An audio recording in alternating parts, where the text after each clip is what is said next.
pessoal, norma para inspeção, testes e manutenção de sistemas de proteção contra incêndio com base de água, NFPA 25, capítulo 8, Casa de Bombas. É o bate-papo de hoje aqui, esse tema que gera muitas dúvidas.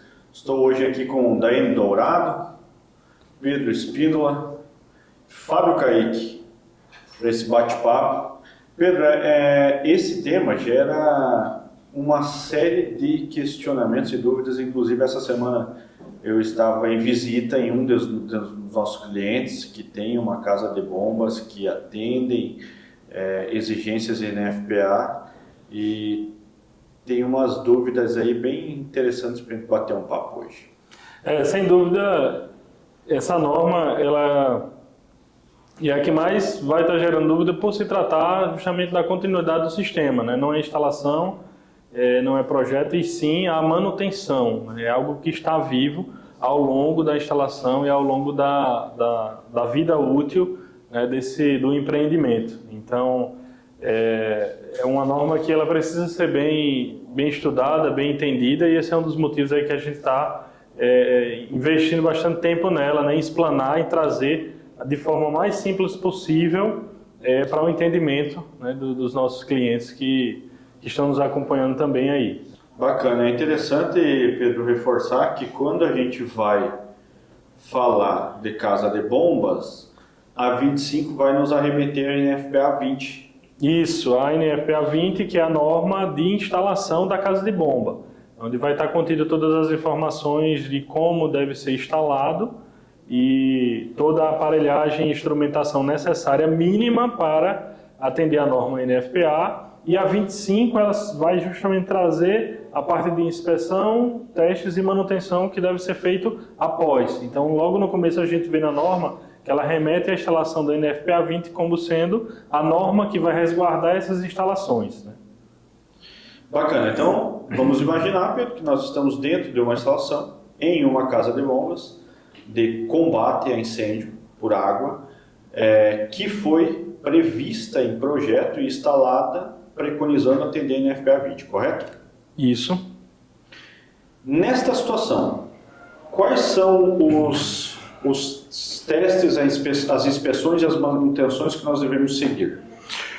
A gente vai encontrar ao longo da explanação aqui na norma, né, que como ela se apresenta, basicamente existem as etapas de inspeção, as etapas de teste, manutenção e geração de relatórios. A gente vai entender também que ela vai desde ações semanais de inspeção, alguns testes semanais, a atividades mensais e anuais também. Então, vai muito de o que está se inspecionando, qual é o foco da inspeção, ele vai determinar a frequência. E qual aí, o risco do ambiente? Isso. Vão ser preocupações, de fato, inspeções, algo que vai estar lá mais trivial, que são mais na parte de checagem, né, ou componentes mais críticos, que são mais vulneráveis, ele vai trazer para uma frequência maior de teste, né? Isso aí a gente vai... Mas a frequência em si, tipo é mensal ou semanal? Então, existe o desenvolvimento de um checklist, né, Pedro? Sim, sim. Que aí vai determinar a frequência. É importante isso ficar claro. Não existe dentro da NFPA 25, no capítulo 8 de Casa de Bombas, um checklist pronto. Concorda, Pedro? Sim. Existirá por parte da empresa responsável, por parte do responsável técnico responsável por este contrato de inspeção, teste e manutenção, o desenvolvimento desse checklist. Mas é importante que esse desenvolvimento seja baseado, né, no que se preconiza aqui na NFPA 25. Sempre lembrando que ela vai trazer os requisitos mínimos para você estar atendendo a norma. Respondendo a sua pergunta, no mínimo, semanalmente. Entendi. Vai ter alguma atividade, no mínimo, ao longo entre uma semana e outra. E aí vão ter atividades que vai ser feito semanalmente, mensalmente e anualmente, dependendo do que esteja se tratando de inspeção, né? De acordo com o componente ou da influência dele para a criticidade do atendimento da casa de bombas, né? Se for um item que entende-se que é um item mais crítico, que pode comprometer, certamente ele vai estar lá na inspeção semanal, teste semanal, né? A gente vai discutir isso aí principalmente quando a gente falar de bombas. E aí existe conjuntos de bombas que são testados semanalmente e existe um conjunto de bomba que, a depender do tipo, vai ser mensalmente, né? Com frequências, inclusive, de tempo de bomba ligada diferente. Então, isso vai estar muito bem estudado e apresentado em função da criticidade que gera para o não atendimento da casa de bomba.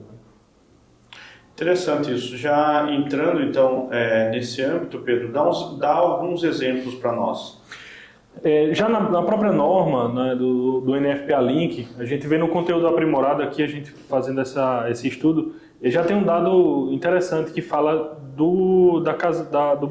da bomba diesel, né, do sistema de combate com bomba diesel. E a norma pede que seja semanalmente testada por 30 minutos, né, em condição de vazão nula, né, válvula de recalque fechada. E no conteúdo aprimorado desse item, ele fala que, semanalmente testado, eu consigo ter uma confiabilidade do sistema na ordem de 99%, né, de eficácia. E existem estudos feitos por entidades também de combate a incêndio, que mostram que se esse mesmo teste ele for feito mensalmente, esse índice cai de 99% para 96%. Então, isso está associado diretamente à confiabilidade da casa de bombas, né? E esse é um exemplo de que a bomba diesel ela tem essa influência direta, e já na bomba elétrica a norma pede que seja feito uma vez no mês. Então, se você tem uma casa de bombas com bomba elétrica, você vai fazer o teste dela uma vez no mês. Se você tem na sua casa de bomba uma bomba diesel, ela deve ser feita uma vez por semana. E aí até fala, né? Uma vez por mês na bomba elétrica, 10 minutos. Uma vez por semana na bomba diesel, por 30 minutos.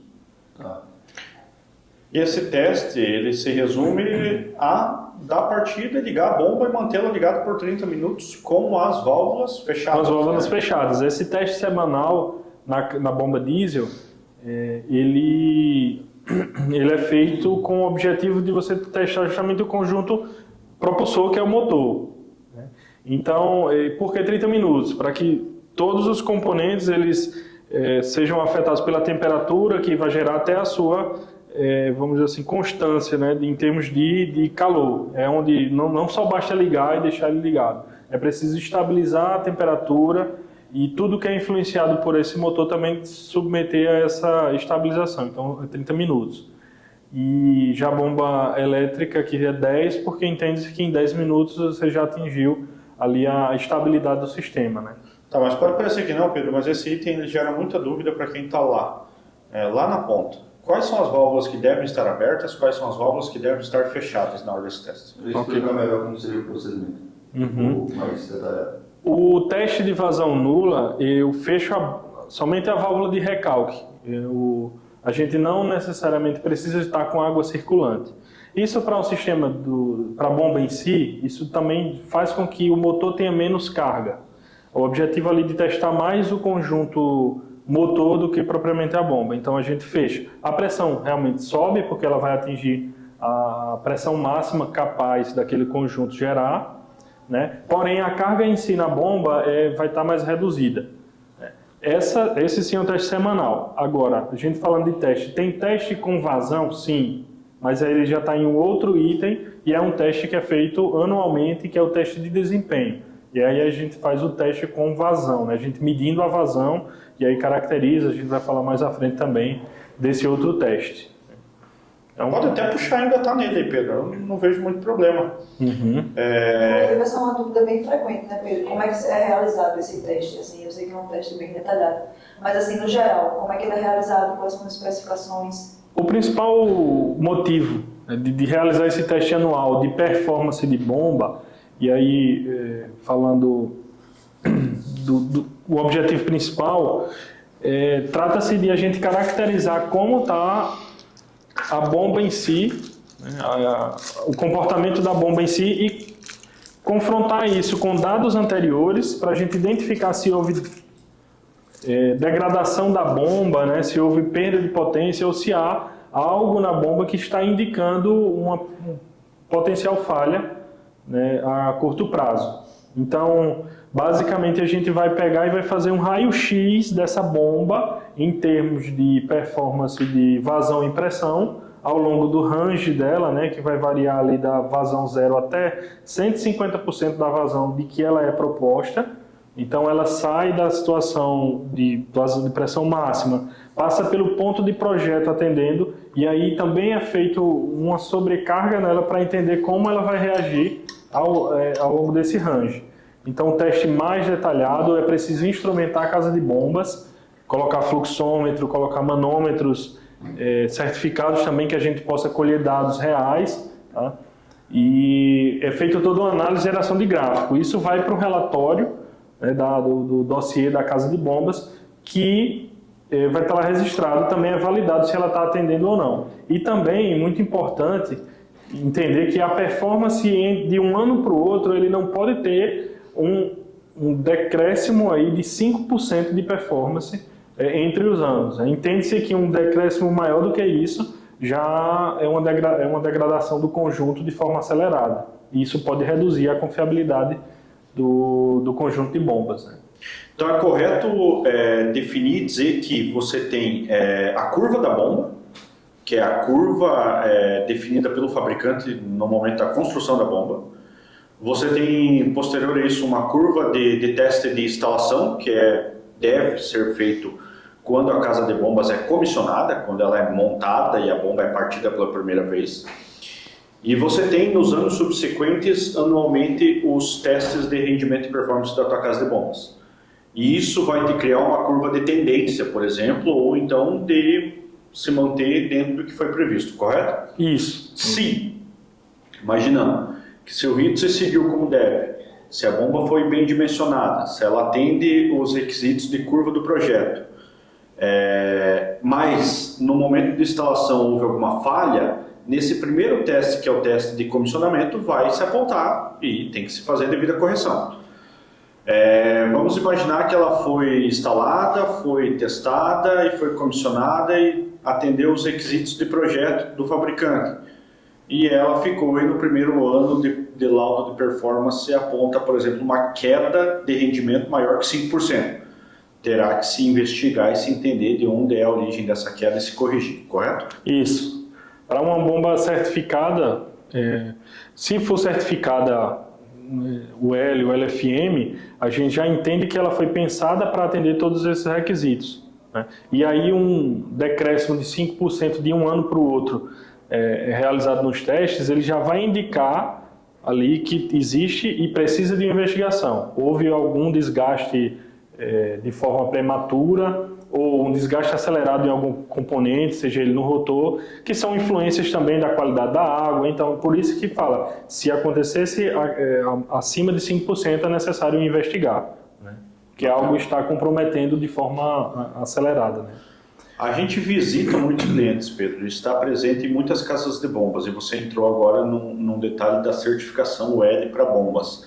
É normal a gente encontrar bombas certificadas, ou na grande maioria as bombas que a gente encontra por aí não são bombas certificadas UL, o LFM, né? O L certificador FM Globo do grupo. A gente normalmente não vai encontrar bombas certificadas ou LFM que foram feitas com base na NFPA, né? Na maioria das vezes existem bombas de excelentes fabricantes, mas que ele pegou da linha, da sua linha de fabricação, algo que se aproxime, que se adeque aos requisitos de pressão e adequou aquela bomba para aquela situação, né? Também tem, sim, bombas que a gente vê que o pessoal que fez a aquisição, mas são bombas que são compradas fora normalmente, e assim, realmente é um investimento muito grande e às vezes muito maior, né, que se tem quando quer trazer uma bomba certificada, o LFM. Existe esse fator custo que aí faz com que isso mexa um pouquinho na decisão, né? Não é comum dizer assim, essa bomba é o LFM, mas as que tem são de fabricantes que elas se adequam ao máximo ali, ou nos requisitos mínimos para atender ao requisito da NFPA 20. Isso. Tá. nem entrando no mérito do que é bom ou o que é ruim. Eu acho que isso fica a juízo de valor de cada um que tem aí a sua instalação ou que está elaborando o seu projeto, que está em fase de implantação. Aqui na São Marcos, nós somos defensores de produtos certificados, até porque isso lhe garantirá no momento de um sinistro um amparo maior do ponto de vista segurador, mas isso fica a critério de cada um, mas é importante tratar. Acho importante também a gente falar um pouco como é que a gente lida com as bombas que não atendem justamente a esses requisitos normativos. É comum quando a gente vai fazer as inspeções, os testes, né, anuais aí nos clientes, que isso tem aumentado bastante em função da exigência das seguradoras, né? E a gente tem se deparado com situações, de fato, que a instalação, a bomba, ela não está adequada em alguma situação para atender aquele sistema. Bem, de cara a gente sinaliza, essa bomba não é certificada, mas também não atende aos requisitos, e aí através daquele teste, do gráfico gerado, a gente explica ao cliente por que ela não atende e o risco que esse não atendimento está causando. Que pode ser uma deficiência na vazão ou na pressão, e isso compromete diretamente aos bicos de sprinkler ou ao sistema do qual ela foi pensada, né? Se ela não consegue atender vazão e pressão, já é um item já estou ali na essência do negócio, eu preciso no mínimo manter esses dados. Ou pode até atender esses dados, mas em condições de pressão máxima, vazão nula, né? Essa curva, ela é uma curva mais íngreme, que aí se você fecha os resistos, essa pressão sobe de forma exagerada, que a norma também especifica que no máximo a 140% da pressão do projeto. É comum isso acontecer quando a gente fecha a válvula, essa pressão sobe, e aí isso é um risco também para o sistema instalado, né? Porque pode gerar uma sobrepressão no sistema não desejada e causar falhas nos componentes ou até ruptura de tubulação, de conexões de flange, e isso é crítico também, né? Então são possibilidades que uma bomba não pensada para um combate a incêndio pode gerar numa instalação. E assim, em caso de sinistro, né, ela não vai nutrir os sistemas, né, para abastecer realmente, vai ser basicamente mesmo que nada. Sim, vai dar aquela falsa sensação de segurança. Você tem ali eu tenho uma bomba, tenho instalado e tudo, mas na hora do incêndio, de uma forma ou de outra, ela vai comprometer o combate, né, em sua essência, né? Eu vou dar um exemplo aqui. Por que é que a gente faz a varredura de teste de 0 a 150% da pressão, da vazão? E entende como é que a pressão se comporta ao longo dessa escala. Porque eu tenho um combate, eu posso ter um combate e eu ter apenas um bico de sprinkler aberto, que é uma vazão relativamente pequena para o que o sistema a bomba em si, ela comporta. Projetado. Então, a bomba vai ligar. Se eu tenho naquela pequena vazão uma bomba que não é certificada, que ela tá ultrapassando a pressão de trabalho no começo ali dela, ela já vai sobrecarregar o sistema com a pressão grande. E aí você imagina o sistema tá ali a 12 a 14 bar de pressão, como eu já visualizei. E aí o bombeiro ele vai estar lá instalando um hidrante, ele vai auxiliar o combate que foi detectado e iniciado por o sprinkler, ele vai combater com mangueira, vai montar 2 linhas. E eu tenho uma bomba lá na casa de bomba com uma vazão baixa e a pressão lá em cima, e o que é que ele tem ali na ponta do hidrante? 14 bar de pressão. Então ele vai ter dificuldades ali, isso vai comprometer, isso vai gerar um risco para o bombeiro que está ali se prontificando a fazer o combate, né? Por quê? Porque são pressões que, além de já estar exercendo o que a tubulação normalmente é dimensionada, para ele combater uma vazão nessa pressão realmente é muito arriscado, né? Em contrapartida, em uma outra situação do qual é um combate de certa forma assim grande, que vai demandar canhões monitores abertos, né? Mais de um canhão monitor, mais de 1 ou 2 ou 3 hidrantes abertos, e eu começo a passar dali vamos dizer, do ponto de projeto, em termos de vazão, ela precisa ter ali até 150% da vazão, né, 65% da pressão. E aí, se uma bomba não é certificada, quando ela chega ali próxima da vazão de projeto, e eu preciso abrir mais um hidrante, ela cai abruptamente a pressão, né? Então, o que isso vai fazer com que quem está combatendo aquele grande incêndio aconteça? Eu vou cair a pressão em todos no canhão monitor, no hidrante que já está lá. Então, essa varredura, ela faz com que eu garanta que de 0 a 150% do que eu preciso, que está estipulado no projeto, ele seja bem atendido e não comprometa o combate por deficiência, né, da bomba como um todo.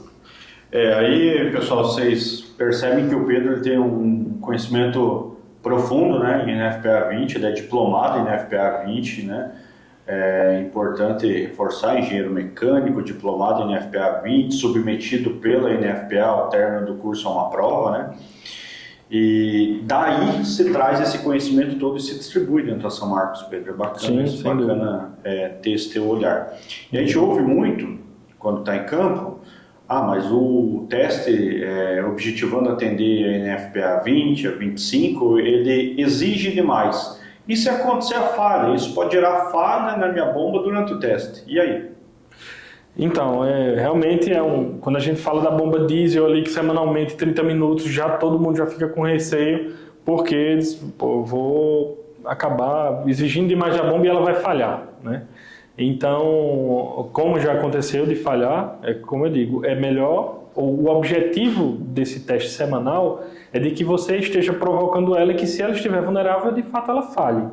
E se ela falhar, que falhe durante os testes e não durante um combate, né? Isso é a grande sacada assim, que a gente tem que entender. Quando a gente olha, poxa, meu sistema está vulnerável para esse tipo de teste. Então, de fato, o teu conjunto, de forma global, ele sim está vulnerável, né? Quando for demandado, você tem essa vulnerabilidade. Então, é justamente isso que a gente tenta passar, né, para os nossos clientes dessa preocupação. Não esteja preocupado que ela vai falhar no teste, porque, de fato, se ela tiver que falhar, ela vai falhar. Se ela falhar no teste, justamente. Pelo menos você vai ter a garantia de um combate eficaz se você precisar ter um combate, né? E saber onde está a vulnerabilidade do sistema. Muitas vezes, passa ali, na terceira vez queima aquele mesmo componente. Nada mais lógico do que a gente estudar o problema e eliminar o problema ali na sua causa raiz do que está gerando esse defeito e aumentar a confiabilidade do sistema. Você já até pegou uma situação, Pedro, onde quando você submetia, vou falar aqui, depois você me corrige se eu estiver falando alguma besteira. Você pegou uma bomba que, se eu não me engano, não era certificada e quando você submetia ela ao teste de 30 minutos, queimava a bobina, não é isso? Isso, a bobina solenoide da diesel. Isso é recorrente e interessante. E aí, quando queimava a bobina, a bomba para, porque essa bobina é quem libera o combustível para ela alimentar, e aí queimou a bobina, ela fecha o solenoide, aí parou a alimentação diesel, e aí ela parou. Se fosse combate... Justamente, a preocupação, o foco estaria no combate, e aí, justamente, até que venha entender o que aconteceu, por que aconteceu, né? E nesse caso específico, foi bem interessante porque o cliente defendeu que semanalmente ele ligava a bomba. Beleza, a gente vai ali no orímetro e vê, dá para entender se realmente está sendo ligado no período que está ou não, né? Porque também está na norma que precisa ter o orímetro para fazer o acompanhamento do... Então ele ligava a bomba, mas ele não mantinha os 30 minutos. Isso, ligava, passou ali um período de tempo no máximo ou menos, e aí não, está tudo ok, ligou, funcionou, desligou, né? E aí o que aconteceu? Que esse problema nesse componente ele só viria a acontecer depois de um tempo, que é justamente um item elétrico, que é a bobina solenoide, e aí ele só vinha a aparecer realmente depois de um tempo ligado, né? E nesse teste aconteceu. Eu disse, mas é recorrente? Eu disse, aconteceu uma vez, né? Certamente quando também passou aquele período, mas nunca mais apareceu. Por quê? Eram pequenos períodos de tempo ali que o conjunto estava sendo submetido ao teste, né? E aí é onde a gente vê. Quando a gente vê, foi uma adaptação, era uma bobina adaptada, e aí entra justamente aquele ponto de por que essa preocupação com a certificação. Não é à toa, porque tudo é pensado para ser robusto o suficiente para que o teu problema seja um incêndio e seja combatido e não um problema ali na casa de bombas, né? É importante reforçar que estamos sempre falando de projetos de segurança, né? E sendo projetos de segurança, eles têm um cunho de responsabilidade legal, civil e criminal e de todos os âmbitos aí que nós, né, prevencionistas, conhecemos. Com este olhar, é muito importante que esses testes, né, eles tenham responsabilidade técnica, né? Então, que se sejam conduzidos por um profissional que possua conhecimento. Então, como que eu vou fazer um checklist de inspeção de uma casa de bombas baseado na NFPA 20 se eu não conheço a NFPA 20, se eu não sou diplomado em NFPA 20? Você começa a criar o primeiro ponto de incoerência quando você tem esse tipo de situação dentro da tua instalação. Pensando na legalidade, você precisa ter responsabilidade técnica, você precisa ter acervo técnico, conhecimento técnico do profissional comprovado para esta operação, você precisa ter técnicos de inspeção semanal com responsabilidade técnica, concorda, Pedro? Sem dúvida. Você precisa ter evidência disso tudo, porque senão o teu exemplo ele acaba de relatar exatamente isso. Eu fazia o teste semanal, mas o meu teste não tinha a performance exigida dos 30 minutos. E quando eu submeto minha bomba a essa performance, aí a falha presente. Extremamente importante isso, porque quando eu não sigo esse rito, provavelmente no momento do sinistro eu vou ter uma falha. E no momento da perícia, a seguradora vai vir seguindo toda a árvore de falhas. E possivelmente, é importante para nós que somos prevencionistas, sempre relembrar do caso Kiss emblemático, mas possivelmente nesta perícia, nesta investigação, vai se relatar, e aí eu uso sempre muito nas minhas falas o exemplo da aviação, nunca vai ser um ponto só, nunca vai ser o extintor que estava fora do lugar, ou o extintor que foi usado na festa, na noite anterior, nunca vai ser um ponto só, sempre vai ser uma soma de fatores. E quando você tem essa soma de fatores que se cruzam, o sinistro acontece e depois aí viram uma série de nomes, desastre e tal, mas na verdade é um acidente anunciado, né?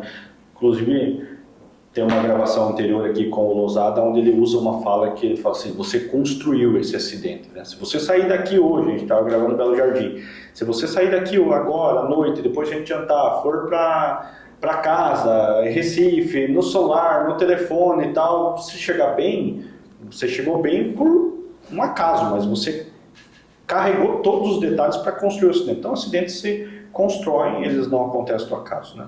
Turma, ficou um bate-papo bacana, conteúdo rico aí falando de NFPA 25, capítulo 8, NFPA 20, requisitos, exigências, orientações. E aí, como procurar uma empresa que me atenda e que seja capacitada para isso? Bom, a São Marcos ela é uma empresa que vai desde a elaboração do projeto, começa executivo e para instalação. Após isso, também especializada na parte de execução e montagem de casa de bombas. Definimos corretamente a frequência de manutenção e o plano de manutenção para manter a casa de bomba adequada, além de procedimentos de testes em termos de desempenho, que o Pedro abordou no vídeo. Também atuamos também na questão de documentação. Tem respaldo técnico, tem laudo, tem engenheiro responsável e visa atender todas as normas que o Corpo de Bombeiros e a NFPA. Muito bem, alma do comercial. Ô Daine, tu achou que a gente ia esquecer, né? Mas recentemente tivemos aí o CONEM 2024. Exatamente.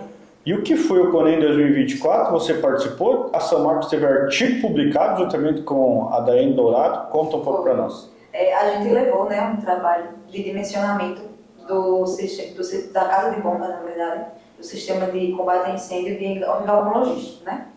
O trabalho da gente foi voltado para dimensionar as bombas através de cálculos teóricos, né, utilizando a metodologia de Hazel-Williams, né?